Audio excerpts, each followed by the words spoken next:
Right ఇక breaking news చూస్తున్నాం. ఢిల్లీ పర్యటనలో ఏపీ సీఎం చంద్రబాబు బిజీగా ఉన్నారు. నిన్న రాత్రి కేంద్ర హోంశాఖ మంత్రి అమిత్ షాను కలిశారు. ఇవాళ ఢిల్లీలోని ఏపీ సీఎం అధికారిక నివాసం జనపద్ 1లో చంద్రబాబు పూజా కార్యక్రమాలు నిర్వహించనున్నారు. ఆ తర్వాత పలువురు కేంద్ర మంత్రులను కలిసే ఛాన్స్ ఉంది. అంతేకాదు అపాయింట్మెంట్ దొరికితే ప్రధానమంత్రి నరేంద్ర మోదీతోనే చంద్రబాబు భేటీ అయ్యే అవకాశం ఉంది. పార్లమెంటులో 23న ప్రవేశపెట్టబోయే బడ్జెట్లో ఏపీకి అధిక కేటాయింపులు ఉండేలా చర్యలు తీసుకోవాలని విజ్ఞప్తి చేయనున్నారు.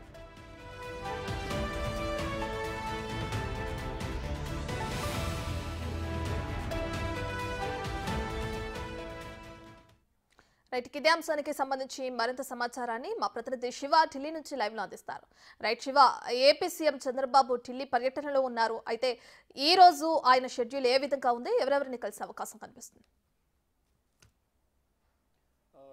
ఏపీ సీఎం చంద్రబాబు పర్యటన రెండవ రోజుకు చేరుకుంది.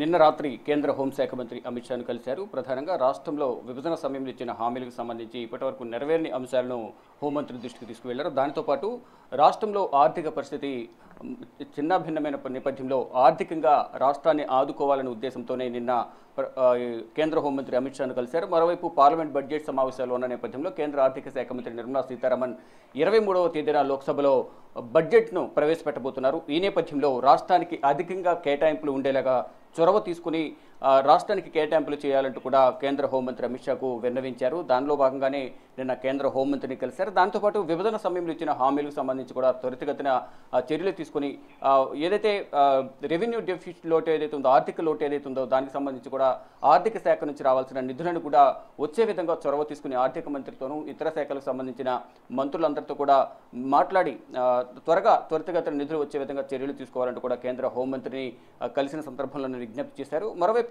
కొన్ని కీలక అంశాలపై కూడా రాష్ట్రంలోని రాజకీయంగాను కొన్ని కీలక అంశాలు గత ప్రభుత్వం చేసిన అరాచకాలు కానీ అవినీతికి సంబంధించి ప్రతి శాఖలో కూడా ప్రతి రంగంలో కూడా అవినీతికి పాల్పడింది. దాని ద్వారా ప్రభుత్వ ఖజానాకు గండిపడింది. ఇటు లిక్కర్కి సంబంధించి కానీ ఇసుకకు సంబంధించి మరికొన్ని కీలక శాఖలకు రంగాలకు సంబంధించి కూడా అవినీతి జరిగిన నేపథ్యంలో దానిపై కూడా ప్రధానంగా జగన్ గురించి ముఖ్యంగా నిన్న ఇటు హోంమంత్రితో చర్చించినట్లుగా తెలుస్తుంది. మరోవైపు ఈరోజు ఉదయం 9 గంటలకు సీఎం అధికారిక నివాసంలో పూజా కార్యక్రమం నిర్వహించబోతున్నారు. జన్పత్ 1లో గతంలోనే సీఎం చంద్రబాబు గతంలో ముఖ్యమంత్రి ఉన్న సందర్భంలోనూ అదే నివాసంలోనూ, తర్వాత జగన్మోహన్ రెడ్డి జన్పత్ 1లో ఉన్నారు. ఇప్పుడు ప్రభుత్వం మారిన తర్వాత లోపల కొన్ని పనులను కంప్లీట్ చేసిన తర్వాత ఇప్పుడు అధికారికంగా పూజా కార్యక్రమాలు నిర్వహిస్తున్నారు. తర్వాత నెక్స్ట్ నుంచి అదే నివాసంలో చంద్రబాబు ఉండబోతున్నారు. ఇప్పటి వరకు కూడా ఇప్పుడు అశోక రోడ్ 50లో అధికారిక నివాసంగా దాన్ని వినియోగించుకుంటున్నారు. ఇక నెక్స్ట్ వచ్చినప్పటి నుంచి ఇక జన్పత్ 1నే అధికారిక నివాసంగా చంద్రబాబు వినియోగించుకోబోతున్నారు. దానిలో భాగంగానే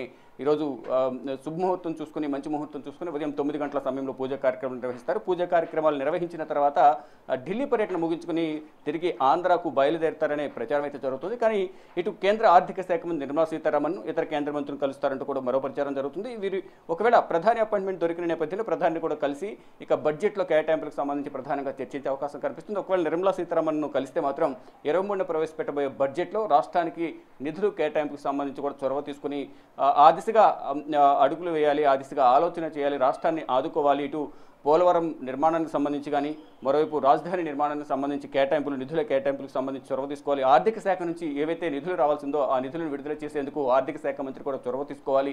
ఇక ఇతర శాఖల నుంచి రావాల్సిన నిధులకు సంబంధించి కూడా ఇతర కేంద్ర మంత్రులను కూడా గతంలోనే గత పర్యటన సందర్భంగా గతంలోనే అంటే వారం వ్యవధిలోనే మళ్ళీ రెండోసారి చంద్రబాబు ఢిల్లీ పర్యటనకు వచ్చారు. అంటే పార్లమెంట్ బడ్జెట్ సమావేశాలు ఉన్న నేపథ్యంలో ముందుగానే కలిస్తే రాష్ట్రానికి కొంత మేలు జరుగుతుంది. కేంద్ర మంత్రుల దృష్టికి తీసుకువెళ్తే ప్రతి శాఖకు సంబంధించి ఎక్కడైతే ఆర్థిక లోటు ఉందో ఆ శాఖకు సంబంధించిన కేంద్ర మంత్రులను కలవడం ద్వారా ఆ శాఖలో కొంతలో కొంతైనా రాష్ట్రానికి నిధులు వచ్చే అవకాశం ఉంటుంది. కాబట్టి గత పర్యటన సందర్భంగానే 4వ తేదీన ఢిల్లీ వచ్చారు. తర్వాత 5వ తేదీన మొత్తం ఉదయం 8:30 నుంచి రాత్రి 7 గంటల వరకు కేంద్ర మంత్రులను అందరూ కలిశారు. మళ్ళీ రాత్రి 8:30 గంటలకు ప్రముఖ హోటల్లో ఐఏఎస్ ఐపీఎస్లకు విందు ఏర్పాటు చేస్తారు. దాదాపు 11 గంటల వరకు విందు కార్యక్రమం జరిగింది. తర్వాత మరుసటి రోజు మరికొంతమంది కేంద్ర ప్రభుత్వ అధికారులను కలిశారు. తర్వాత సాయంత్రం 4 గంటలకు తిరిగి విజయవాడ హైదరాబాద్ బయలుదేరి వెళ్ళారు. తర్వాత ఇప్పుడు మళ్ళీ వారం రోజుల వ్యవధిలోని మళ్ళీ నిన్న వచ్చారు. నేను వచ్చిన వెంటనే కేంద్ర హోంశాఖ మంత్రిని కలిశారు. రాష్ట్రానికి కావాల్సిన అవసరాలను కానీ రాష్ట్ర అభివృద్ధికి కేంద్రం ఏ విధంగా తోడ్పాటు అందించాలి అనే అంశాలపై కూడా కేంద్ర హోంమంత్రిని కలిసి దాదాపు అరగంటకు పైగా కూడా చర్చించారు.